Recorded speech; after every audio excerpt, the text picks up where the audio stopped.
السلام علیکم بھائی، امید آپ خیریت سے ہوں گے۔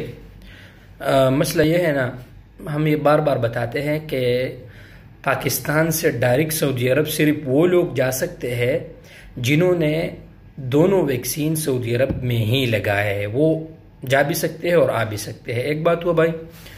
دوسری بات کیا ہے کہ اگر آپ نے پاکستان میں ویکسین لگائے ہیں تو آپ فی الحال نہیں جا سکتے۔ ہاں، ایک صورت ہے اور وہ یہ ہے کہ آپ وایا قطر، وایا قزاقستان، کرغزستان، کینیا کسی بھی راستے سے آپ جا سکتے ہیں، لیکن فی الحال اگر آپ نے پاکستان میں ویکسین لگائے ہیں تو آپ نہیں جا سکتے۔ کسی دوسرے راستے سے 14 دن قرنطین کر کے پھر آپ جا سکتے ہیں۔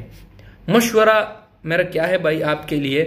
مشورہ یہ ہے کہ آپ 1-2 دن صبر کریں۔ اگر اوپن ہوا فلائٹ تو ٹھیک ہے، نہیں ہوا میرے بھائی فلائٹ تو پھر آپ ایسا کریں بھائی کہ پھر کسی بھی دوسرے راستے سے اگر آپ جا سکتے ہیں تو پھر دوسرے راستے سے آپ چلے جائیں۔